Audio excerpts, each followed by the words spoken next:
Hello everyone, this is Rebecca from Papeterie Deschwa, and I'm here to share a thrift haul video with you. My husband and I go thrifting and antiquing almost every weekend, and so last weekend I found a few treasures book-wise. So this is Nature's Garden Wildflowers, published in 1904. So I'm just going to do a quick flip through of some of the graphics. There's several that are in black and white and several that are in color that are just beautiful, beautiful, beautiful. And wouldn't you know, I'd find all the black and white ones and not any of the colored ones right off the bat. See, here's a nice pink, and they are separated into colors. An azalea, and more pink ones, and purple and blue, I suppose. Let's see what else we got.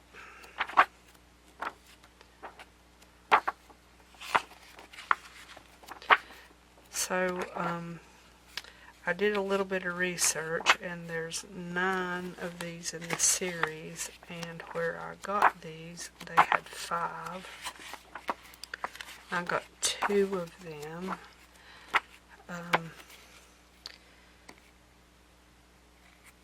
I got the wildflowers, obviously, which is what we're looking at. Let's look at that. Gorgeous, gorgeous. And since this is in the public domain, you can, scan. So look at that lobelia, beautiful. And I grew up knowing this as horse mint. I know it's actually bee balm, but that's what I knew it as growing up. And red butterfly, called butterfly weed in the books.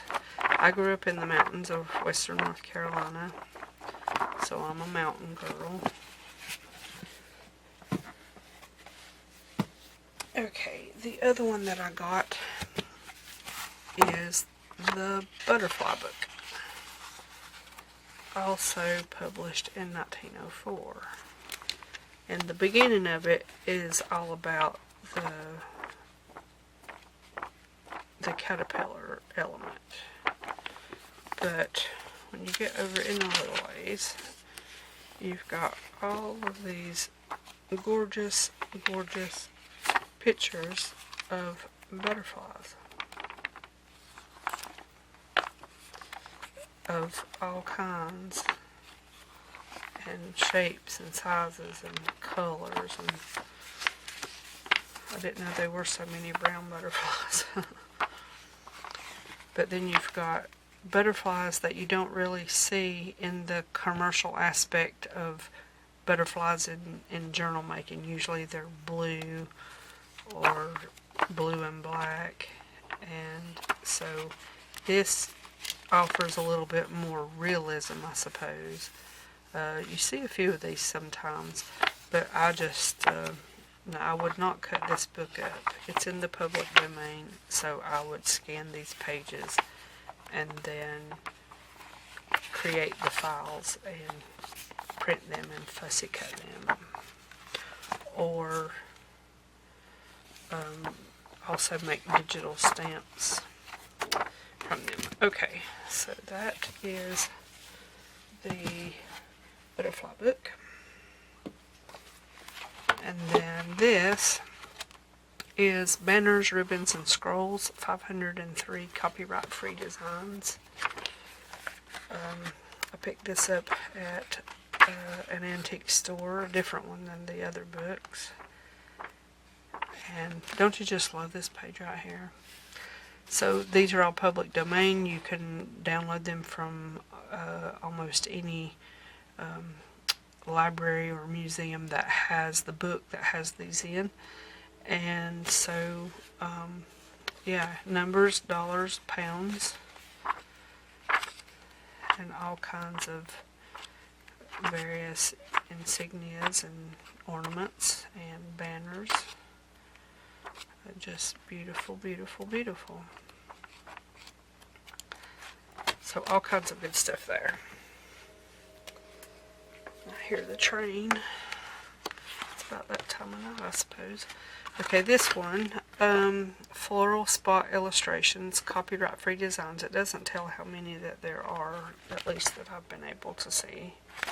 But at any rate, they're blank on the back side. But the pages are shiny, unfortunately. But a little bit of Mod Podge or something matte would take that shine off. But again, scan them into your computer. Make the various sizes, change the color, whatever that you want to do. Some people use Photoshop. I use GIMP because I can do just as much, and it's free. This is the prize out of these 3 books. 1,489 designs from the Renaissance to the 20th century. So now some of these I just don't like, but once you get out of the Art Deco and other stuff like that, you've got all kinds of really, really gorgeous goodness. So I love these. I'll definitely scan these, enlarge them, make tags, I'll make digital stamps from these, and these, and these, and you have all these borders. Some of these ornaments will be at the bottom of book pages or between chapters, things like that. And because they're here in a high resolution with a nice print, you can enlarge them and them not get pixelated. And so this one right here, I have 4 brands that I use for my photography, my sewing. I've been sewing since I was 16, so for almost 40 years now. For my paper crafts and for my flower-based crafts, and I use this one for my flower-based crafts.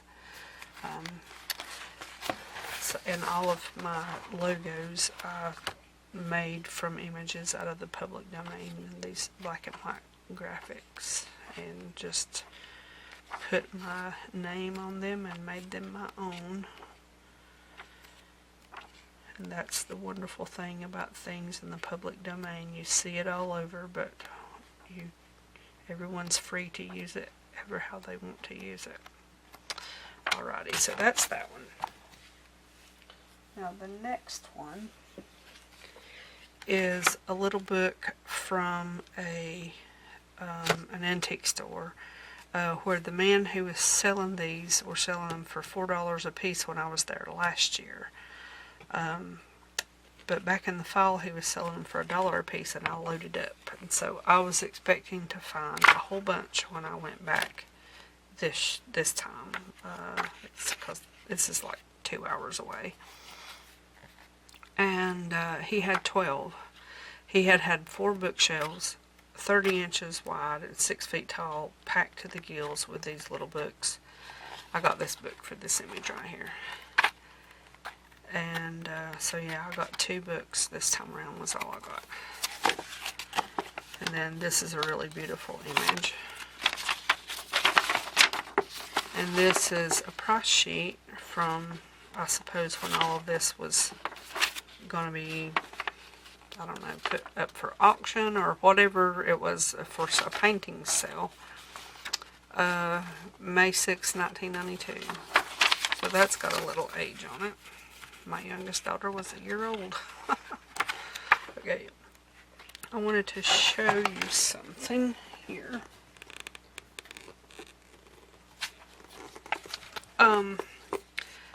Obviously there's lots of black and white images, and they don't have quite the same appeal usually as the color images. So a few weeks ago I was playing around with my jelly plate, and I had cut out some images from another magazine that I already had, and I put some gold on my jelly plate, a very thin layer, and then took a black and white image from another book and put down and picked up the gold paint, and it gave it this very nice sepia color, and it's got all the lines in it because I picked it up the way that I picked it up, and not in one sweep, but in sections, I suppose. But it actually lends itself to the vintage look of it. You know, all old pictures have cracks and fissures and stuff like that. So on these black and white images, I am going to use my jelly plate and just a very thin layer of gold paint and make me some sepia images. That's the plan. And then I have one more. There's a naked lady. We won't do anything with the naked ladies. But there was a nice picture in here that I saw that I thought would make a really good journal cover. And of course there's all kinds of black and whites in here. This one, I thought that would make a really nice journal cover. And if I use this maybe with some of the roses out of the other book, I could do a vintage rose journal. Okay, this one's a little bit different. I usually don't go for books like this, but it's the Illustrated Reverse Dictionary. It's obviously modern compared to some of these others. But I got it because it has these great big letters at the top. And so a couple of weeks ago I was watching Carrie the Crafter. This is a very nice one. I like this one. I was watching him do a video on harvesting numbers from books and magazines and how he used them. And I saw this, and it's like, you know, this would work really well. These big letters at the tops of the pages and at the beginning of the chapters, to do the very same thing with letters that he was doing with numbers. So thank you, Carrie, for the idea, because otherwise I would not even give this book a second look, really. Not compared with the other things that I had to choose from. But the other thing is I want to make a peacock journal, and I want to make it big and bold and beautiful. And I have fabrics picked out for the cover in nice rich colors, and you know, all the bling for the cover. And I was thinking this book might also work for that journal. It's about probably 3 down on the list of things that I'm in the process of doing, but I'll get there. Okay, so this, oh, you know what? I referred to a book I haven't showed you yet about the roses, but we'll get there. So this one is Waverly Fabrics. I got this one. I saw this would make really good fake stamps. You know, cut out those little squares with your little pinking shears and make fake stamps from those.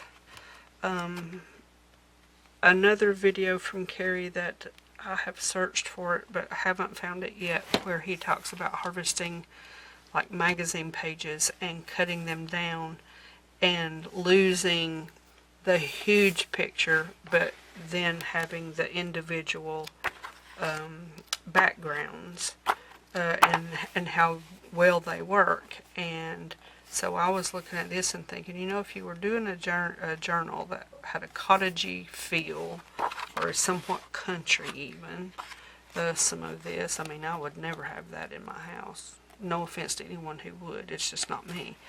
But I love the fabric. So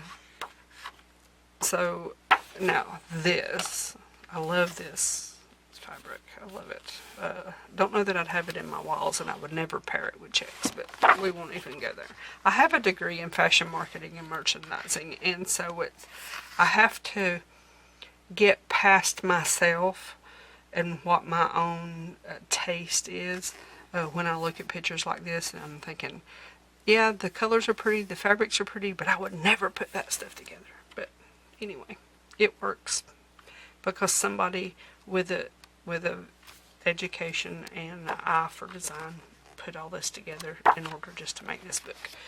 Okay, so this image of fabric I love. I just love that blue and yellow, and I can't wait to make some tags out of it. So again, thank you, Carrie.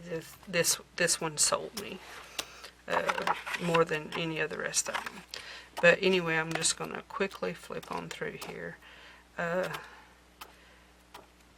to see the images that some would get used, some would not get used, or there might be portions of something. Like, see, I could cut this part out right here where the flower's in it. That would be a nice little card. Put a piece of tissue over it and we're good. Another piece of fabric up close.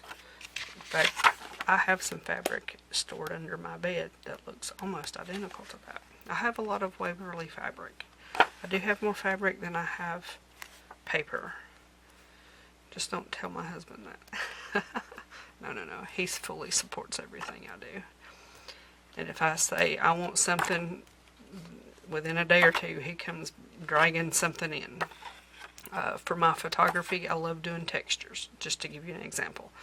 So about 2 years ago, we had a really bad storm that blew through, and he is the maintenance man for our landlord. And so somebody down the street, their metal chimney blew off their house and landed in the street. So what did he do? He brought it up here for me. Now, I'm 5'2 3/4", and it was a little taller than me. And so he brought it so that I could take pictures of all the texture where it was a galvanized metal, so that I could take pictures of it before he went and put it back on the roof of the house. So there you go.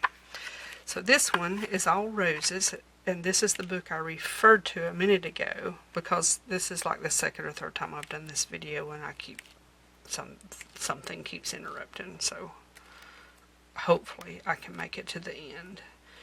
But pictures like this would be really pretty with the tissue over. Let's see, what did I do with it? Put a piece of tissue over it like that, decoupage it down, and it automatically mattes it, takes all the shine away. And if you give it just a little bit of an ink, or use a little bit of coffee in your glue mixture, then it just automatically makes it vintage, or vintagey. But again, you have that romantic feel in this book with the roses. And then a little bit of artwork. And see, these could be journaling cards. See? Beautiful, beautiful, beautiful. Okay, let me get on with it before my camera battery dies. Okay, so here we're getting into the good stuff. And so we've got some recipes. My mind's going blank. It's like midnight and I need to go to bed. Old pictures that you could obviously use in various journals. Music. There's some old advertisements and just still life photos. Little old lady. Just other pictures from, if you was doing a something on trains, that would be a good insert. Just various things in this video. There's old seed packets and other Sears and Roebuck. I call it journal goodness through this book. Wonderful. See, look at that picture. She's doing a journal on photography. Now, what a great picture that would be. Okay. Then we have this little book that's got, I went too fast. Got some also journal goodness in it. Look at that. That's a cover all by itself. You don't even have to try. And there's a few more of those in here, like this one. It could be cut down a little bit, but it's a cover. at least it's a page. And here's, wedding photo, tons of good stuff in here. And it's like someone has put all the stuff together and said, look at this. If you was doing a Mother's Day or some type of mother's memory book or something like that, that'd be a gorgeous cover, or first page, something like that. All kinds of goodness. Hope I'm not going too fast. Okay, now this is my last book, and I consider it the prize. I love the Victorian look and style as far as journal making goes, and I am drawn toward this old-fashioned dress of Victorian women. So that's what this book has a whole lot of in it, and it's just got all kinds of good stuff. Good stuff. Just like I love this one. And so this is it for my haul from last weekend. See this right here would make a really good cover.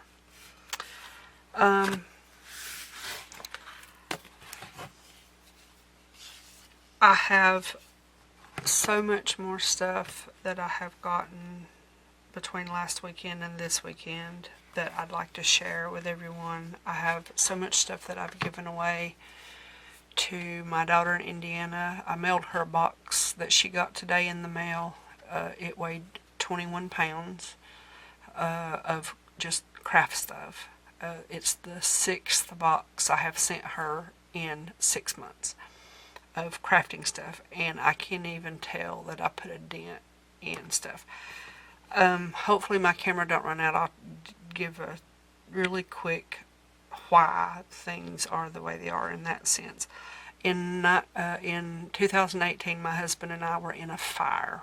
We lost everything, and we gave up our house in 2010 in order to go out on the road and help people.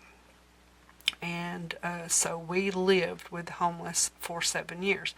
So in 2018, when the fire happened, it was the first time we had been under a roof of our own in those 7 years, and we've been there 13 months. So when the community found out, that we had lost everything and heard our story and this, that, and the other, we were inundated with gifts. And when people found out I sewed and did photography, we were just given all kinds of stuff. Some of it we could use, some of it we could not.